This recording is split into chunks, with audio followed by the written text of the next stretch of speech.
क्या आपने कभी सोचा है कि असली मोक्ष क्या होता है? योग वशिष्ठ के इस सर्ग में ऋषि वशिष्ठ राम को बताते हैं कि कैसे आत्मा का सच्चा ज्ञान हमें दुखों से मुक्त करता है। यह ज्ञान केवल पढ़ने से नहीं बल्कि अनुभव से आता है। यह आपकी सोच को गहराई से बदलकर शांति और मुक्ति का मार्ग दिखाएगा। पर ध्यान रखें, इसका रहस्य खोलना आसान तो नहीं, पर जो समझता है वही मुक्त हो जाता है। 8वां सर्ग। पूर्वोक्त तत्वों का ज्ञान सत्शास्त्रों से ही होता है, अन्य से नहीं।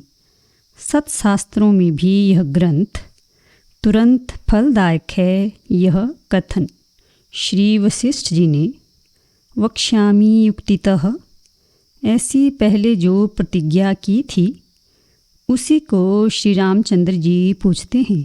भगवन, जो आपने कहा कि यदि इदं दृश्यते राम तद ब्रह्मैव निरामयम्, अर्थात हे श्री राम, जो यह जगत दिखलाई देता है यह निर्मल ब्रह्म ही है। यह किस युक्ति से जाना जाता है? किस प्रकार यह सिद्ध होता है और कैसे युक्तियों द्वारा इसके अनुभूत होने पर कुछ ज्ञातव्य शेष नहीं रहता?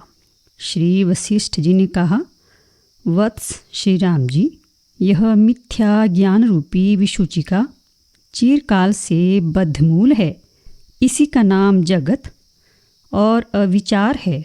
यह ज्ञान के बिना निवृत्त नहीं होती।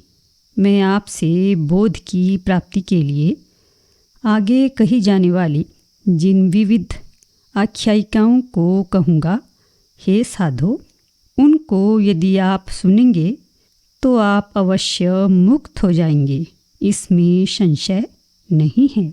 यदि न सुनेंगे, उद्विग्न स्वभाव वाले होने के कारण बीच में ही उठकर चले जाएंगे, तो पशुओं की नाई सत शास्त्र के श्रवण में अयोग्यता वाले आपको कुछ भी प्राप्त नहीं होगा। यदि श्री रामचंद्र जी को यह संशय हो कि महात्माओं को भी जो तत्व दुर्लभ है वह मेरे सदृश मंदमति को कैसे प्राप्त होगा, तो इस पर कहते हैं, जिसको जिस पदार्थ की चाह होती है वह उस पदार्थ की प्राप्ति के लिए वैसा ही प्रयत्न करता है, उसे वह पदार्थ अवश्य प्राप्त होता है, बशर्ते यदि वह बीच में श्रांत होकर उससे विरत न हो जाए। हे श्री रामचंद्र जी, यदि आप सज्जन संगति और सत्शास्त्रों के अभ्यास में तत्पर होगे तो कुछ ही महीनों में नहीं, कुछ ही दिनों में परम पद को प्राप्त हो जाओगे। हे महामते, जिन शास्त्रों में आत्मज्ञान का मुख्य रूप से प्रतिपादन है, उन शास्त्रों में यह महारामायण नामक शास्त्र ही सर्वश्रेष्ठ है। इस सर्वोत्तम इतिहास का श्रवण करने से बोध प्राप्त हो जाता है। यह शास्त्र संपूर्ण इतिहासों का सार कहा गया है। अतः इस शास्त्र के सुनने पर कभी क्षीण न होने वाली जीवन मुक्ति स्वयं उदित होती है। अतएव यही सबसे पवित्रतम है। जैसे स्वप्न आदि में स्वप्न के रहने पर ही यह स्वप्न है, ऐसा ज्ञान होने पर स्वप्न में सत्यत्व भान निवृत्त हो जाता है। वैसे ही इस शास्त्र के विचार से यथास्थित ही दृश्य जगत अस्त को प्राप्त हो जाता है। आत्मबोध के लिए अपेक्षित जो उत्कृष्ट युक्तियाँ इस ग्रंथ में हैं, वे दूसरे ग्रंथ में नहीं हैं। जो यहाँ पर नहीं है वह कहीं भी नहीं है। इसलिए विद्वान जन इसको संपूर्ण विज्ञान शास्त्र रूपी धनों का कोष गृह खजाना कहते हैं।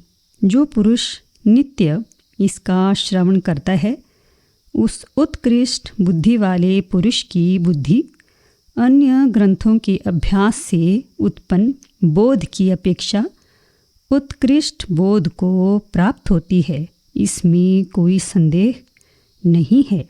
दुर्भाग्यवश जिस पुरुष को यह शास्त्र रुचिकर नहीं होता, वह ज्ञान का प्रतिपादन करने वाले अन्य किसी शास्त्र का विचार करे। इसमें हमारा कोई द्वेष नहीं है। यदि शंका हो कि इस शास्त्र के अतिशय में हेतु क्या है, तो इस पर कहते हैं, जैसे उत्तम औषधि के सेवन से निरोगिता स्वयं प्राप्त होती है, वैसे ही इस शास्त्र का श्रवण करने पर जीवन मुक्ति स्वयं अनुभूत होती है। इस शास्त्र के सुनने पर श्रोता पुरुष जीवन मुक्ति का स्वयं ही अनुभव करता है। यह जो हमने कहा है वह वर और शाप के समान यथार्थी है, अन्यथा नहीं हो सकता है। यह भाव है। हे राम जी, प्रस्तुत ग्रंथ की आत्म विचारात्मक कथा से ही आपका यह संसार रूपी क्लेश नष्ट हो जाएगा। धन, दान, तपस्या, द्वैत शास्त्रों के श्रवण, कर्म कांड रूप वेद और द्वैत वेद शास्त्र रूप वाक्य प्रबंध से उक्त यज्ञ, याग, होम आदि सैकड़ों प्रयत्नों से भी आपका यह संसार रूप क्लेश नष्ट नहीं होगा।